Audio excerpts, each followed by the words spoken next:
Before we start, I just want to give a huge shout out to the ARMA Prairie Fire and RS2 community for supporting me in making this video. I also would like to thank Nord Tactics for the voiceover, as I myself don't speak English very well. As the title suggests, I've long wanted to make a video about the North Vietnamese view on MACV-SOG and U.S. Special Forces in general during the Vietnam War.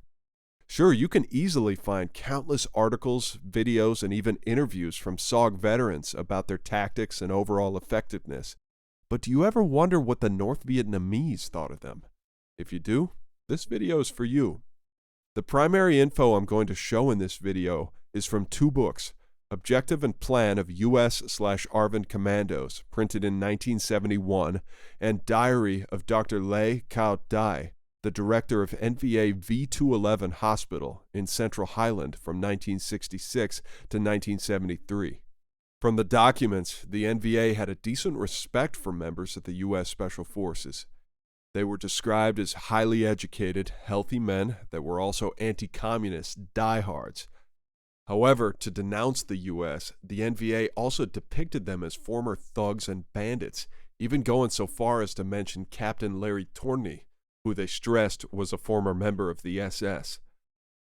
I'm not sure how on earth the NVA managed to obtain this much information about Larry Torney in 1971.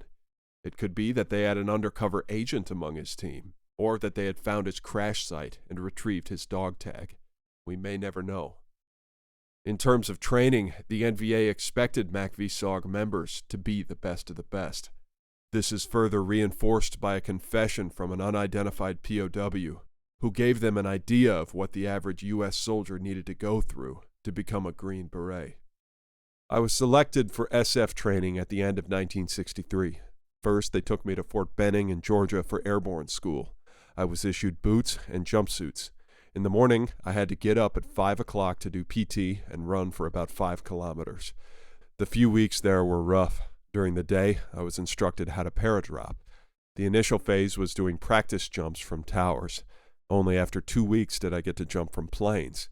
After 4 weeks, I graduated from the course and earned the Silver Wings. Following that, I went to the SW school at Fort Bragg in North Carolina. Here I met many Cubans as well as South Vietnamese. Up to 20 countries sent people to study SF tactics at this school. We learned tactics of assassination, kidnapping, ambush, raid, and sabotage of bridges and culverts. The subject of demolition was an important part of the entire program. We were also trained in close-quarter combat techniques. The instructors required us to knock down an opponent within the first 30 seconds. Underwater operations were also included. We parachuted from an altitude of 5 to 6 kilometers above sea level, letting ourselves free fall to within 500 meters of the water's surface before opening the parachute. After landing on the water, we cut away and let the parachute sink, then used oxygen tanks to swim toward the targets. In addition, we learned how to conduct psychological warfare. We paid attention to propaganda methods to make local populations hate communism. They also made us learn civic action operations, such as digging wells and establishing schools and hospitals. This guerrilla warfare course lasted 3 months. Many of my brothers went to Vietnam and never returned. The information suggests this POW was a former advisor for the CIDG program. Unfortunately, I was unable to identify this man or confirm whether or not he existed in the first place. If anyone can find additional information, do let me know in the comments. Now comes the technical part, which is how much the NVA knew about SOG operations and tactics. Since there is a thing called fog of war, some details they got might be outdated or straight up wrong. I will let you be the judge of that. So here is some excerpt from the book regarding SOG. Regarding transport means, when operating nearby, the enemy usually uses UH-1 or CH-34 helicopters. Each of these could carry about 8 to 12 men. In areas close to the border, the enemy could deploy multiple intelligence commando squads at the same time. Each squad is responsible for a large area of 10 to 20 square kilometers. These squads operate independently without contacting each other for fear of compromising their missions. They operate for only 5 to 7 days before returning to base. Thus, they do not carry much food or ammunition. nor do they rely on resupply helicopters in order to keep their AO hidden. When embarking on a mission, they would depart from an FOB, get transported by helicopter to their AO, and secretly disembark.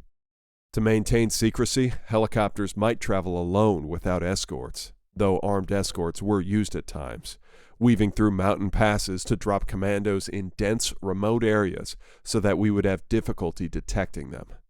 The LZs are usually several kilometers away from the target.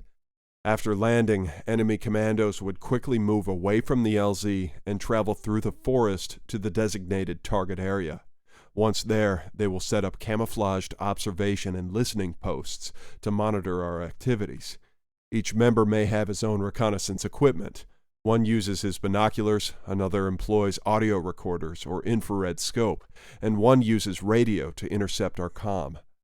Gathered intelligence is reported back to headquarters via radio, allowing enemy air forces to immediately strike newly discovered targets. From time to time, instead of setting up static observation posts, they would sweep through their designated area, cutting our telephone lines, photographing roads, searching for tracks left by us, and following them to locate our camps and supply depots. When performing raid and sabotage missions, the enemy may drop commandos right near the target at the most unexpected times, such as midday or early evening, using mines, explosives, recoilless rifles, or rocket launchers to wreak havoc. Their raid targets may include depots, motor pools, or artillery positions. When tasked with harassing our supply lines, they may drop commandos to occupy high ground along roads, use their firepower to disrupt traffic, and fire erratically to cause panic and confusion within our transport units. When counterattacked by us, they try to absorb the blow and retreat elsewhere to escape easily. The information above may seem somewhat generic, but wartime accounts suggest it was often all that the average NVA soldier was told about SOG while serving along the Ho Chi Minh Trail. Most never even knew what SOG operatives looked like, and were simply warned that they could be disguised as friendly troops. This uncertainty caused widespread paranoia. In some cases, NVA units even opened fire on one another, because soldiers could not distinguish their comrades from supposed SOG infiltrators. In his diary, Dr. Cao Dai recalled at least 2 occasions when trail sentries nearly shot him after mistaking him for a SOG member, simply because he was noticeably taller than the average NVA soldier. On another occasion, he recounted a funny incident in which a truck driver got into a fight with a soldier he had picked up along the trail, after noticing the man was wearing captured U.S. boots and a camouflage uniform. Both men then ran back to their respective units and insisted they had just encountered SOG. Dr. Dai himself fell victim to paranoia after his hospital was attacked 3 times by SOG. In 1971, while staying in Hanoi for a conference, he was startled awake by the sound of a Soviet helicopter passing overhead, thinking it was another SOG raid. Nevertheless, for Dr. Dai and his hospital, SOG was not invincible. In his diary entry on April 15, 1970, Dr. Dai claimed that his hospital had managed to kill a SOG member while suffering only 1 wounded. By cross-checking the U.S. database, we learned that Sergeant Michael Vincent Kuropas of RT Ohio was KIA on the same day in the same area, suggesting the mentioned encounter to be true. Indeed, over time, the NVA got smarter and started to figure out ways to counter SOG. Their guidelines for combating SOG emphasize several key principles.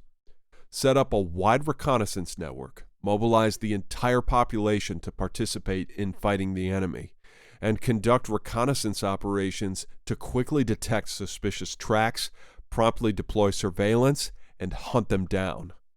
Once the enemy is discovered, be heroic and aggressive.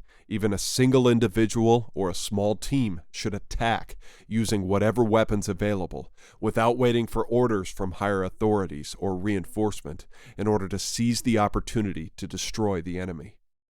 Prepare a dedicated alarm and communication system, combining traditional and modern means, making full use of traditional methods such as drums, wooden clappers, buffalo horns, and gongs to ensure rapid mobilization of forces to join in and destroy the enemy.